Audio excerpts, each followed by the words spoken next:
സർക്കാരുള്ള pension പോലും തന്നില്ല വെള്ളം മേടിച്ചു കുടിക്കാൻ. സർക്കാരുള്ള പെൻഷൻ പോലും 6-7 മാസമായിട്ട് ഒരു മാസത്തെ കിട്ടാൻ ഞങ്ങൾ ചായ പോലും കുടിക്കാനില്ല. ഞങ്ങളൊക്കെ ജീവിക്കുക, ചത്തുപോകുന്നവരൊക്കെ ജീവിക്കുക. ഞങ്ങൾ എലക്ഷൻ വരുമ്പോൾ വോട്ട് ചെയ്യുമെന്ന് പറഞ്ഞു. വോട്ട് ചെയ്യാൻ ആർക്കും പോകുന്നില്ല. ജനാധിപത്യം അട്ടിമറിക്കാതിരിക്കണമെന്നുണ്ടെങ്കിൽ LDF വന്നാലും കുഴപ്പമില്ല, UDF വന്നാലും കുഴപ്പമില്ല. NDA വന്നാൽ മതേതരത്വവും ജനാധിപത്യവും ഒരുപോലെ അട്ടിമറിക്കപ്പെടും. തൊട്ടറിയുന്നതാണ് പ്രേമേന്ദ്രൻ. കൊല്ലത്തിൻ്റെ ഐതിഹാസികമായ പോരാട്ടത്തിൽ ഇവിടുത്തെ വോട്ടർമാരോട് തന്നെ നമുക്ക് കാര്യങ്ങൾ ചോദിച്ചറിയാം. ചേട്ടാ, എത്രത്തോളമാണ് കൊല്ലം പാർലമെൻറ്റിലെ പ്രതീക്ഷ? ആർക്കാണ് മേൽക്കൈ? എനിക്ക് പ്രേമേന്ദ്രൻ തന്നെ മേൽക്കൈ. എനിക്ക് പ്രേമേന്ദ്രൻ ജയിക്കാനാണ് സാധ്യത. അദ്ദേഹത്തിന് കഴിഞ്ഞ തവണ കിട്ടിയത് 1.5 ലക്ഷം വോട്ടിൻ്റെ ഭൂരിപക്ഷമായിരുന്നു. അന്ന് ഇവിടുത്തെ ധനകാര്യമന്ത്രിയായ KN ബാലഗോപാലിനെയാണ് അദ്ദേഹം പരാജയപ്പെടുത്തിയത്. അപ്പോൾ ഇത്തവണ എങ്ങനെയാണ്? M മുകേഷാണ് CPIM സ്ഥാനാർത്ഥി. എങ്ങനെയായിരിക്കും കാര്യങ്ങൾ? ഭൂരിപക്ഷത്തിന് കുറവൊന്നും ഉണ്ടാകില്ല. ഭൂരിപക്ഷം കൂടത്തേ ഉള്ളൂ. ഇപ്രാവശ്യം കൂടത്തേ ഉള്ളൂ. ഞങ്ങളുടെ വിശ്വാസം 1.5 ലക്ഷത്തിനേക്കാൾ കൂടും. അതിൽ കൂടും.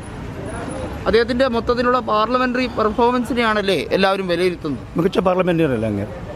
മികച്ച പാർലമെന്റ് ചോദ്യങ്ങൾ ചോദിക്കുന്നു. പ്രധാനമന്ത്രി വരെ നോട്ടീസ് ചെയ്തു. ജനങ്ങൾ മനസ്സിലാക്കിയിട്ടുണ്ട് ആ പ്രവർത്തനം. അങ്ങ് നമ്മളിപ്പോൾ നിൽക്കുന്ന ചവറ മേഖലയിലാണ്. അപ്പം നീണ്ടകര. അപ്പോൾ എനിക്ക് തോന്നുന്നു RSPക്ക് ഏറ്റവും കൂടുതൽ വോട്ട് ഷെയർ കിട്ടുന്ന മേഖല കൂടിയാണ് അല്ലേ? ഷിബു ബേബി ജോണിന്റെ ആയിരുന്നാലും ബേബി ജോൺ അദ്ദേഹം മത്സരിച്ചപ്പോഴും ഒക്കെ RSPയുടെ ഒരു മണ്ഡലമാണല്ലോ ചവറ മണ്ഡലം. അതിൻ്റെ ഒരു കഴിഞ്ഞ പാർലമെന്റ് തെരഞ്ഞെടുപ്പിൽ ഏറ്റവും വലിയ ലീഡ് കിട്ടിയത് ഇവിടെ നിന്നാണ്. 27,000 മേളിൽ ഉണ്ടായിരുന്നു. അത് നിലനിർത്തിക്കൊണ്ട് പോകും. അപ്പം എനിക്ക് പ്രേമേന്ദ്രന് തന്നെയാണ് ചാൻസ്. അതെ. എങ്ങനെയാണ് ചേട്ടാ ഇവിടുത്തെ കാര്യങ്ങളൊക്കെ? ഇവിടുത്തെ ചൂട് എങ്ങനെയാണ് ചേട്ടാ? ഇവിടുത്തെ ചൂട് നല്ല ചൂടല്ലേ ഇപ്പോൾ നടക്കുന്നത്. സുഖമായിട്ട് പരിക്കാതിരിക്കുക. രാഷ്ട്രീയ കാര്യം എന്ന് പറയുമ്പോഴത്തേക്ക് അങ്ങനെ എല്ലാം കിട്ടക്കെട്ടാക്കി മുകേഷ് ആയാലും പ്രേമേന്ദ്രൻ ആര് ചോദിച്ചാലും നല്ലത് തന്നെ. ഇത്രയുള്ള പറയാൻ എനിക്ക് വേറൊന്നും പറയാനില്ല. MP എന്ന രീതിയിൽ അദ്ദേഹത്തിന്റെ വികസന പ്രവർത്തനത്തെ ഇങ്ങനെ നോക്കി കൊള്ളാം. വികസനമൊക്കെ നല്ല രീതിയിൽ തന്നെ നടക്കുന്നു. നമുക്ക് ആരെയും മാറ്റി നിർത്തി പറയാൻ പറ്റത്തില്ലല്ലോ. പ്രേമേന്ദ്രനായാലും കൊള്ളാം, മുകേഷ് ആയാലും കൊള്ളാം, കുഴപ്പമില്ല. ചൂടിപ്പം ചൂടും തണുപ്പൊക്കെ ആയിട്ട് ഇങ്ങനെ പോകുന്നു. എന്ത് ബിസിനസ് ആയിട്ടാണ് ചെയ്യുന്നത്? നമുക്ക് ലോട്ടറി. ഓക്കെ. അങ്ങനെ ലോട്ടറി കച്ചവടം നന്നായി പോകുന്നുണ്ടോ? ഇവിടെ സ്ഥാനാർത്ഥികളുടെ കാര്യത്തിൽ എങ്ങനെയാണ് ചേട്ടാ പര്യടനം? എവിടം വരെയായി? കാര്യങ്ങളൊക്കെ എങ്ങനെ? ചവറയിൽ എല്ലാവരുടെയും പര്യടനം കഴിഞ്ഞോ? എല്ലാ സ്ഥാനാർത്ഥികളും എല്ലാവരും വന്ന് എല്ലാം കണ്ട് ചോദിച്ചിട്ടുണ്ട്. പ്രധാനമായിട്ട് നടക്കുന്നത് NK പ്രേമേന്ദ്രൻ ചവറയിലുണ്ട്. അതുപോലെ തന്നെ അല്ലേ? എങ്ങനെയാണ്? ആർക്കാണ് സാധ്യത കൂടുതൽ? സാധ്യത കൂടുതൽ പ്രേമേന്ദ്രന് തന്നെയാണ്. കാരണം എന്താണ് കേട്ടോ? കാരണം വ്യക്തിത്വമുള്ളൊരു ആളാണ്. ബാക്കി രണ്ടുപേർക്കും പാർട്ടിയെ കുറിച്ച് അറിയാവുന്ന ആളാണ്. നല്ല രീതിയിൽ. RSPക്ക് കൊല്ലത്ത് വലിയ വോട്ടൊന്നും ഇല്ലല്ലേ? പക്ഷേ പ്രേമേന്ദ്രൻ വരുമ്പോൾ മാത്രം അതെന്താണ് ചേട്ടാ അങ്ങനെ? പ്രേമേന്ദ്രൻ പാർട്ടിയുടെ ഒരു നേതാവ്. പാർട്ടിയുടെ നേതാവ്. അപ്പം ഈ പ്രമുഖരായ ബാബു ദിവാകരനൊക്കെ നേതാവല്ലേ? നമ്മളെല്ലാവരും ബഹുമാനിക്കുകയും ആദരിക്കുകയും ചെയ്യുന്ന ഒരാളാണ്. അല്ല, ഷിബു ബേബി ജോണൊക്കെ മത്സരിച്ച് തോറ്റ സ്ഥലമാണല്ലോ ചവറ. എന്നിട്ടും പ്രേമേന്ദ്രൻ എന്തുകൊണ്ട് ജയിക്കുന്നു? അതാണ് ചേട്ടാ. എങ്ങനെയുണ്ട് ചൂടൊക്കെ? എങ്ങനെ കച്ചവടമൊക്കെ എങ്ങനെ പോകുന്നു? ചേട്ടാ ഇവിടുത്തെ വോട്ടർ തന്നെയാണോ? കൊല്ലം ലോക്സഭയിൽ തന്നെ? എവിടെ? ചവറയാണോ? ചവറ. എങ്ങനെയുണ്ട്? ആർക്കാണ് ഹൈപ്പ്? ആർക്കാണ് ഒരു സാധ്യത കൂടുതൽ ഇത്തവണ? ആ പുള്ളിക്കാരൻ പറഞ്ഞ കറക്റ്റ്. അപ്പം BJPയുടെ നമുക്ക് അനുഭവമൊന്നുമില്ല. ആര് ജയിച്ചാലും പ്രശ്നമില്ല. പക്ഷേ ഞാനൊരു പാർട്ടിക്കാരനാണ്. ഞാൻ കുറച്ചിട്ടുള്ളൂ. കൂടുതലുണ്ടോ? പിന്നെ ഞാൻ വോട്ട് ചെയ്ത് മുകേഷിനെ വോട്ട് ചെയ്തുള്ളൂ. പാർട്ടി വോട്ടാണ്. വോട്ട് CPMനെ ചെയ്തുള്ളൂ. വേറെ ആർക്കും വോട്ട് ചെയ്തില്ല. കൊല്ലത്തെ വോട്ടർമാർ എങ്ങനെ പ്രതികരിക്കുന്നു എന്നുള്ളത് നമ്മൾ അറിയേണ്ട ഒരു കാര്യമാണ്. ചേച്ചി, എങ്ങനെയുണ്ട് കച്ചവടമൊക്കെ? കച്ചവടം എല്ലാം മോശമാണ് മക്കളെ. വഴിയും എല്ലാം എല്ലാം മോശമാണ്. എങ്ങനെയാണ് ഇവിടുത്തെ സാധാരണ അപേക്ഷിച്ച് കുറവാണോ കച്ചവടം? കച്ചവടം കുറവാണ് മോനെ. അതൊരു പക്ഷേ ചൂട് കൂടുതലായതുകൊണ്ടാണോ? ചൂടും കൂടുതൽ, ജോലിയും കൂലിയും ഒന്നുമില്ല. വോട്ടുകാർക്കും പണിയില്ല, വള്ളക്കാർക്കും പണിയില്ല. ഇത് എവിടെ നിന്നാണ്? നീണ്ടകരയിൽ നിന്നാണോ? നീണ്ടാലും ഒന്നും ഇല്ലാത്തതുകൊണ്ട് ഭയങ്കര വില മക്കളെ. മീനിന്റെയൊക്കെ വില കൂടി. മീനിന്റെ വില കൂടി. ഒന്നും വള്ളക്കാർക്ക് പണിയില്ല. വള്ളക്കാർക്കും ബോട്ടെല്ലാം കെട്ടിയിട്ടേക്കുന്ന. അവർ കടം കയറി മരിക്കാൻ പോകുന്നു. സർക്കാർ അതിനുവേണ്ടി ഒന്നും ചെയ്യും. സർക്കാരുള്ള പെൻഷൻ പോലും തന്നില്ല വെള്ളം മേടിച്ചു കുടിക്കാൻ. സർക്കാരുള്ള പെൻഷൻ പോലും 6-7 മാസമായിട്ട് ഒരു മാസത്തെ കിട്ടാൻ ഞങ്ങൾ ചായ പോലും കുടിക്കാനില്ല. പൈസ എന്തവരൊക്കെ എന്തോ ചെയ്യും? പൈസ എന്തായാലും മരിക്കാൻ നോക്കുവോ? ഞങ്ങളൊക്കെ ജീവിക്കുക, ചത്തുപോകുന്നവരൊക്കെ ജീവിക്കുക. ഞങ്ങൾ എലക്ഷൻ വരുമ്പോൾ വോട്ട് ചെയ്യുമെന്ന് പറഞ്ഞു. വോട്ട് ചെയ്യാൻ ആർക്കും പോകുന്നില്ല. രണ്ട് തവണയായിട്ട് ഈ പിണറായി സർക്കാർ ശരിക്കും പറഞ്ഞാൽ കേരളത്തിനെ അല്ലേ ഈ ഒരു അവസ്ഥയിലേക്ക് അല്ലേ ഞങ്ങൾക്കൊന്നും ചെയ്യുന്നില്ല. ഞങ്ങൾക്ക് റേഷൻ അരി പോലും ഇല്ല. ഞങ്ങളെല്ലാം BPL, ഞങ്ങൾ ഈ കിടന്ന് ഈ വൈദ്യുതി കൊണ്ടുവന്ന് മരിക്കുന്ന ഞങ്ങൾക്ക് BPL ഇല്ല, APL ഇല്ല. ഞങ്ങൾക്ക് വെള്ള കാർഡ്. ഞങ്ങൾക്ക് സർക്കാർ ഞങ്ങൾക്ക് എന്തോ തരും, ഞങ്ങൾക്ക് ഒന്നും തരുന്നില്ല. ഇവിടുത്തെ ഈ ഒരു കാര്യത്തിന് ബന്ധപ്പെട്ട അധികാരികളോട് ആരും പറഞ്ഞിട്ടില്ല. ആരും പറഞ്ഞാൽ എല്ലാവരും പറഞ്ഞാൽ ഞങ്ങൾ 100 വട്ടം ഞങ്ങൾ കയറി ഇറങ്ങി ഞങ്ങൾക്ക് BPL ആക്കിത്താന്നും പറഞ്ഞുകൊണ്ട് തരുന്നില്ല. ഇവിടുത്തെ MLA അതിനെ കുറിച്ചൊന്നും പറയുന്നില്ല. MLA എല്ലാവരും അവനവൻ്റെ കാര്യത്തിന് വേണ്ടി നടക്കും. വോട്ട് ചെയ്യാൻ വേണ്ടി പറയും അത് ഇത് തരും ഇത് തരും എന്നൊക്കെ പറഞ്ഞ് വോട്ട് കഴിയുമ്പോഴത്തേക്ക് ആരും ഒന്നും തരത്തില്ല. ചൂട് അതികഠിനമാണല്ലോ. 40 ഡിഗ്രി മേളിൽ പോയി അതെ ചൂട്. തെരഞ്ഞെടുപ്പും ചൂട് കൂടുതലായതുകൊണ്ട് തെരഞ്ഞെടുപ്പിൻ്റെ ചൂട് ഇത്തിരി കുറഞ്ഞിരിക്കുകയാണെന്ന് തോന്നുന്നു. സഹിക്കാൻ പറ്റുന്നില്ല പ്രവർത്തകർക്ക്. ആർക്കാണ് ചേട്ടാ ഒരു മേൽക്കൈ? മേൽക്കൈ ഇപ്പോഴത്തെ കണ്ടീഷൻ അനുസരിച്ച് മേൽക്കൈ എല്ലാവർക്കും ഉണ്ട്. മുകേഷിനും ഉണ്ട്, കൃഷ്ണകുമാറിനും ഉണ്ട്, പ്രേമചന്ദ്രനും ഉണ്ട്, മുകേഷിനും ഉണ്ട് മേൽക്കൈ. മതേതരത്തെ അട്ടിമറിക്കാതിരിക്കണമെന്നുണ്ടെങ്കിൽ അല്ലെങ്കിൽ ഉപരി ജനാധിപത്യം അട്ടിമറിക്കാതിരിക്കണമെന്നുണ്ടെങ്കിൽ LDF വന്നാലും കുഴപ്പമില്ല, UDF വന്നാലും കുഴപ്പമില്ല. NDA വന്നാൽ മതേതരത്വവും ജനാധിപത്യവും ഒരുപോലെ അട്ടിമറിക്കപ്പെടും.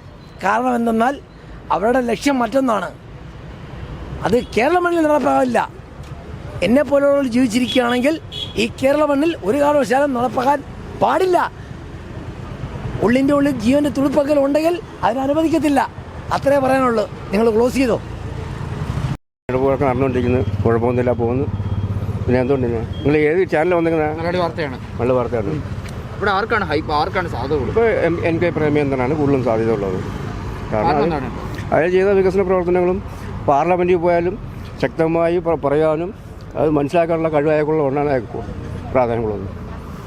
ഞങ്ങളൊക്കെ ഒരു അനുഭാവിയാണെങ്കിൽ പോലും കോൺഗ്രസ് ആണെങ്കിലും ഞങ്ങൾ പ്രേമചന്ദ്രൻ അല്ലാതെ വേറെ വോട്ട് ചെയ്യത്തോന്നില്ല. പ്രേമചന്ദ്രനാണ് ഇന്നത്തെ കാര്യത്തിൽ മുൻമൊട്ട് ചെയ്യുന്നത്. അപ്പോൾ അദ്ദേഹത്തിൻ്റെ മുന്നേറ്റമാണ് ഇത്തവണ നടക്കാൻ പോകുന്നത്.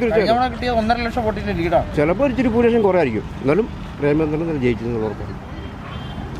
ഭയങ്കര ചൂട്, അതിനിടയ്ക്ക് ഇലക്ഷൻ്റെ ചൂട്.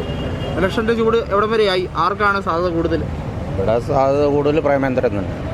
പ്രേമേന്ദ്രനാണ് അതിനുള്ള കാരണം ഇവിടെ മത്സ്യത്തൊഴിലാളിയുടെ തൊട്ടറിയുന്നതാണ് പ്രേമേന്ദ്രൻ. മത്സ്യത്തൊഴിലാളികളുടെ കാര്യങ്ങളും ബുദ്ധിമുട്ടുകളും പ്രയാസങ്ങളും എല്ലാം അറിഞ്ഞ് എല്ലാ ദിവസങ്ങളിലും ഇവിടെ വരാറുണ്ടല്ലേ? എല്ലാ മാസങ്ങളിലും ഇവിടെ സന്ദർശിക്കാറുണ്ട്. ജനങ്ങളുമായി നേരിട്ട് സംസാരിക്കാറുണ്ട്. അപ്പോൾ ഒരു ഫുൾ ടൈം ഇവിടെ ആക്റ്റീവാണ്. പാർലമെന്റിൽ എന്ന പോലെ തന്നെയാണല്ലേ? ഫുൾ ടൈം ആക്റ്റീവാണ്. എന്ത് മത്സ്യത്തൊഴിലുള്ള എന്ത് കാര്യങ്ങളുണ്ടെങ്കിലും പറഞ്ഞു കഴിഞ്ഞാൽ അത് നടത്തുന്നൊരു വ്യക്തി. അവരുടെ അവകാശങ്ങൾ നേടിയെടുക്കാൻ അദ്ദേഹം ശ്രമിക്കാറുണ്ട്. മത്സ്യത്തൊഴിലുള്ള എല്ലാ കാര്യങ്ങളും പറഞ്ഞു കഴിഞ്ഞാൽ അത് ശ്രമിക്കാറുമുണ്ട്. അത് പുള്ളി തന്നെ ഉണ്ടല്ലോ, ഡൽഹിയിൽ തന്നെ ഉണ്ടല്ലോ, എല്ലാവർക്കും അറിയാമല്ലോ, ചാനലിൽ തന്നെ അറിയാമല്ലോ. പുള്ളിയുടെ റിപ്പോർട്ടുകളൊക്കെ പറയുന്ന കാര്യങ്ങളെല്ലാം ഉണ്ടല്ലോ. കാര്യങ്ങൾ ജനങ്ങളുടെ കാര്യങ്ങൾ പറയുന്നുണ്ടല്ലോ. എങ്ങനെയാണ് തെരഞ്ഞെടുപ്പ് കാര്യങ്ങളൊക്കെ? ഒന്നും അറിയത്തില്ല എനിക്ക്. ഇവിടുത്തെ നാട്ടുകാരനാണോ? അല്ലല്ല. പ്രവർത്തനമൊന്നും തുടങ്ങിയിട്ടില്ല ഇതുവരെ. ഇവിടെ പ്രകടനങ്ങളൊക്കെ നടക്കുന്നേ ഉള്ളൂ. ഈ 2 ആഴ്ച ഉണ്ടല്ലേ? 2 ആഴ്ച സമയമുണ്ട്. അവസാന സമയത്ത് അറിയാനേ പറ്റത്തുള്ളൂ എന്തുവാന്നുള്ളത്. ഈ ചവറ മണ്ഡലം എന്ന് പറയുന്നത് RSPയുടെ ഒരു ശക്തി കേന്ദ്രമാണ് അല്ലേ? അതിന് സംശയം ഇല്ലല്ലോ. കഴിഞ്ഞ തവണ NK പ്രേമേന്ദ്രന് ഏറ്റവും ഉയർന്ന ഭൂരിപക്ഷം തീർച്ചയായിട്ടും പരമ്പരാഗതമായിട്ട് അങ്ങനെ തന്നെയാണല്ലേ? അപ്പോൾ ഇത്തവണ എങ്ങനെയായിരിക്കും ട്രെൻഡ്? ഭൂരിപക്ഷം ഉയരുമോ അതോ കുറയുമോ, എങ്ങനെയാണ്? അത് പറയാനൊക്കത്തില്ല. ഭൂരിപക്ഷത്തിന്റെ കാര്യമൊന്നും ഇപ്പോൾ പറയാനൊക്കത്തില്ല. പ്രേമേന്ദ്രനാണ്. അദ്ദേഹം ഇവിടുത്തെ ആളുകളുമായി നേരിട്ടാണ് അദ്ദേഹത്തിന് ഇലക്ഷൻ്റെ അല്ലെങ്കിലും 2006 മന്ത്രിയായിരുന്നപ്പോൾ ചവറ MLA കൂടിയാണ്. വ്യക്തിപരമായിട്ടും കുറെ വോട്ട് കിട്ടാനാണ് കൂടുതൽ ചാൻസും. പുല്ലുപോലെ വോട്ടുകൾ പാർട്ടിക്ക് അതീതമാണ് അല്ലേ? പാർട്ടിപരം അല്ലെങ്കിലും അല്ല, വ്യക്തിപരമായിട്ടും കുറെ കിട്ടും. ഒരു അപ്രോച്ചബിൾ കാൻഡിഡേറ്റ് ആണ് അല്ലേ? കൂടുതൽ ആളുകൾക്ക് വിളിച്ചാലൊക്കെ കിട്ടാറുണ്ട്. ഇൻട്രൊഡ്യൂസ് ചെയ്യേണ്ട കാര്യമില്ലല്ലോ, പുള്ളിയെ പറ്റി എല്ലാവർക്കും അറിയാമല്ലോ. പിന്നെ നമ്മൾ പുതിയ ഒരാളിനെ പോലെ അല്ലല്ലോ. ഇപ്പം മുകേഷ് ആയാലും കൃഷ്ണകുമാറായാലും തന്നെ ഇത് പറയേണ്ട കാര്യമില്ല. പ്രേമേന്ദ്രൻ എന്ന് പറഞ്ഞു കഴിഞ്ഞാൽ എല്ലാവർക്കും അറിയാം. സ്ഥിരമായിട്ട് ഇവിടെ ഒരു MP ആയിട്ട് നിൽക്കുമ്പോൾ പിന്നെ അതിൻ്റേതായ പ്രാധാന്യം അദ്ദേഹത്തിനുണ്ട്. അത്രയേ ഉള്ളൂ. തെരഞ്ഞെടുപ്പ് അതിലൊന്നും നല്ല ചൂടാ. ആർക്കാണ് സാധ്യത? മുകേഷിന്. മുകേഷ്. ആ, പ്രേമേന്ദ്രനല്ല. പ്രേമേന്ദ്രനല്ല, മുകേഷേ ജയിക്കത്തുള്ളൂ. അത് എന്താ CPIM ആയതുകൊണ്ടാണ്? അങ്ങനൊന്നുമില്ല, ഒരു പുതിയൊരാളാ. പ്രേമേന്ദ്രൻ വികസനം നടത്തിയ പോരാന്നാണോ ചേട്ടൻ പറയുന്നത്? പ്രേമേന്ദ്രൻ ഇവിടെ നമ്മൾ വലുതായിട്ട് കണ്ടിട്ടില്ല. ഞാൻ കണ്ടിട്ടില്ല. മുകേഷിനെയോ? മുകേഷിനെ സിനിമ കാണുമല്ലോ. സിനിമയിൽ കാണുന്നോണ്ടാണോ അദ്ദേഹത്തിന് അനുകൂലമായിട്ട്? അതുകൊണ്ടതല്ല, കുഴപ്പമില്ലാത്ത ഒരാളാണെന്ന് തോന്നുന്നു. അതുകൊണ്ട് നമ്മൾ അദ്ദേഹം കൊല്ലം MLA ആയിരുന്നല്ലോ 2 തവണ. ഇപ്പോഴും MLA ആണ് 2ാം തവണ അല്ലേ? മറ്റേ 2 തവണ MP അല്ലായിരുന്നു, അതിന് മുമ്പേ മന്ത്രിയായിരുന്നു. പ്രേമേന്ദ്രനെ കുറിച്ചുള്ള പറഞ്ഞു കഴിഞ്ഞാലേ ഈ നമുക്ക് വിശ്വസിച്ച് അയാൾക്ക് വോട്ട് ചെയ്യാൻ പറ്റത്തില്ല. അയാൾ ഇന്നിപ്പോൾ LDP നിൽക്കാതെ നാളെ UDP കാണും. ഇനിയിപ്പോൾ വരുന്ന BJPയിലാണെന്ന് ഞങ്ങൾക്ക് സംശയമുണ്ട്. പ്രേമേന്ദ്രൻ BJP പോകാനുള്ള എല്ലാ സാധ്യതയും ഉണ്ടെന്ന് പലരും പറയുന്നുണ്ട്. എന്താ അഭിപ്രായം? അത് സാധ്യത വളരെ ഇതാണ്. വാഗ്ദാനം ചെയ്താൽ പോകാവുന്നതേ ഉള്ളൂ. കേരളത്തിൽ നിന്ന് ഇപ്പോൾ ഇവർക്ക് അധികം സീറ്റ് കിട്ടാനൊന്നും സാധ്യതയൊന്നുമില്ല.